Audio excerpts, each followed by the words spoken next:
Astros winning Dodgers. They won their first World Series title in 32 years with a 3-1 win in Game 6. Clayton Kershaw is finally getting his ring after years of postseason disappointments. He was my second thought. My first thought was, wow, how do you let Mookie Betts get out of your city?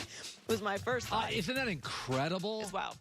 It's wild. And my second thought was I'm happy for Clayton Kershaw. Oh, God, everybody in L.A. is. I got a long story, but I have a relationship with a business guy. He's a buddy of mine I do some business with, and he does business with Kershaw. Clayton's a great guy. Everybody loves Clayton. He's a wonderful guy. He was almost at a loss for words describing how he felt after the win. I've been saying, World Series champs in my head over and over again just to see if it'll sink in. And I can't put it into words yet. I'm so happy for my wife that she's just the sense of relief that she has that we finally did it. And for my whole just the people that are just happy for me, it's overwhelming just to see the support. No, that's just wonderful. He played in 19... Look at him. He closed his eye. It's funny to watch his reaction because I like watching the reactions of everyone when they win a championship, like who just starts screaming and running and who just sits there and kind of absorbs it and who's like hasn't really hit them yet, what just happened. He played 19 playoff series before winning a World Series title. That's the most of any player in MLB history. Look how happy he looks. Look at him. He's crying. Yeah. I mean, how could you not cry? Oh, my God. That's great. Sports is great. Sports are great. It's wonderful. Congratulations to MLB on, a successful season during a pandemic. It's remarkable. Where would we be in America today without sports in 2020? Where would we be? The happiness that these sports are giving communities. I mean, even Tampa Bay loses, but look at Tampa Bay's football team, their hockey team, their baseball team. Tampa's a community. I live there with lots of older Americans. COVID can be striking and daunting. Sports is getting people emotionally through.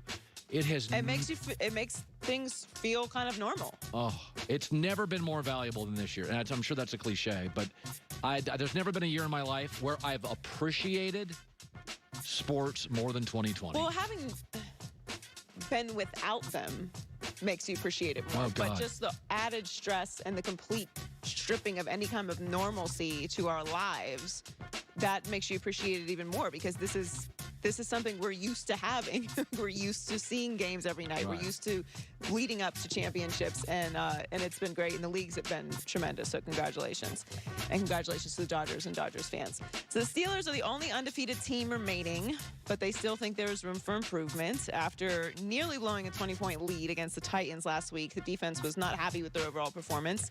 T.J. Watt said, "We have goals so high for ourselves because we know what we can do, and we feel like we can really be a truly special defense, and that's why no one's really satisfied." Their next 3 games, obviously they have the Ravens this weekend, which is a huge game. I feel like if they beat the Ravens, we have to say they're the best team in the league, right? They're undefeated, 7-0, and they just beat the Titans and the Ravens. Okay, so John Goulet brought up a very good point, and this happens about twice a year, so I want to give him credit. So Goulet yesterday said, because I've been a little cool on the Steelers. You have. And he brought a very good point up. I didn't do the herd hierarchy years ago. And Goulet brought up the point, why did I start doing the herd hierarchy? Because you noticed that everyone else's power rankings were basically just the standings. And you did not like that. I'm like, you're going to tell me every undefeated team's better than every one-loss team. And everybody at ESPN, because they don't want to get any pushback, they would just list the most undefeated teams. And I'm like, that's never been the case in the NFL. It's the New York Giants, a few years ago beat the undefeated Patriots. Like, it's all about matchups. So I created a herd hierarchy because I do think Tampa, right now with 2 losses, is the best team in the league. So if the Steelers beat Baltimore, I'm with you. I don't think that the standings should be the only thing that you consider. I think you need to look at who they play, how they win the game. what their personnel is, what if- the matchups are. But If Kansas City blows somebody out this weekend, how do I put them to? They're better. They've won Super Bowls. They've been good in big games. So to me, the Chiefs, Bucks, and so they play the Jets this weekend. Of course, they're going to blow them out. To me, the Jets, the Steelers, and the Bucks are the best teams in the league. I'm interested to see what happens with the Ravens this weekend, All right. but I think you got to do it. Then they're at the Cowboys and the Bengals, so they're likely going to win those games. But their defense has been incredible. 6 fewest points allowed per game, fewest yards allowed per game, and most sacks this season. They have the third best odds to win the AFC according to Fox Bet. Kansas City plus 185, Ravens plus 333, and Pittsburgh is at 3 with plus 400. I'm not sure if I'm buying Buffalo anymore. I think this Me morning, neither, but that's a This pretty good morning- number for the Steelers. this morning, I think Miami, if Tua is as good as I think, Miami is better than Buffalo this morning. This morning. I didn't think that 2 weeks ago. Right now. I got to see what happens this weekend first. Yeah.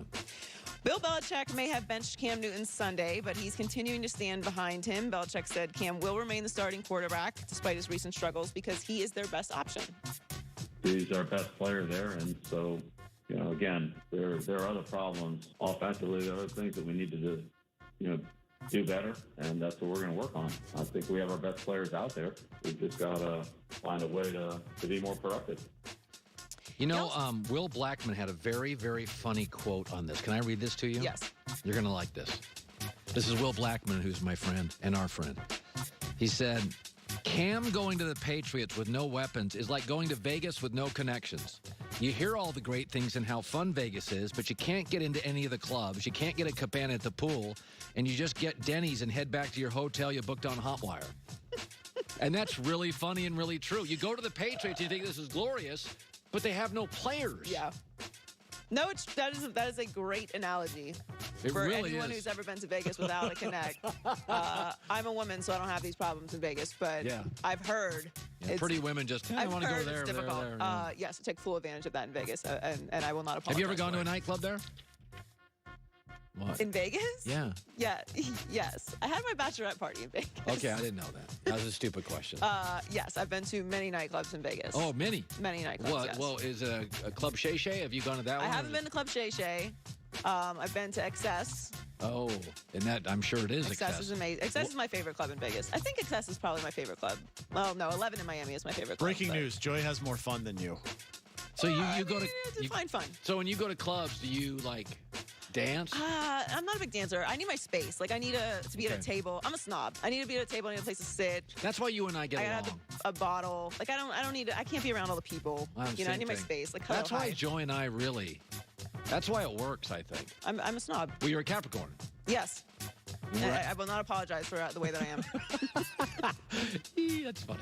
All right, Joy of the news. Well, that's the news. And thanks for stopping by. The Herd Lie News. Coming up next, we play Dealt or Not Dealt. There's a lot of people. I want to be an NFL GM. I've said this before. If I didn't do this, my dream job's NFL GM. Would I trade this guy? Would I not? Because there's a lot of names out there on the wires. We'll talk about that coming up. Guys, you've heard us talk about our favorite brand of cowboy boots, Tecovas, based in beautiful Austin, Texas. What a great city that is. Lakes and rivers. And have you been to Austin, Texas? I haven't. It's on my list. Oh, it's really good. Reminds me a little of a more mature Nashville. Nashville's becoming Austin, what Austin was about 15 years ago, 20 years ago. I've been to Nashville. They got good food trucks in Austin. Really good food trucks. I think they in Portland invented those things. I don't know. I'm making crap up.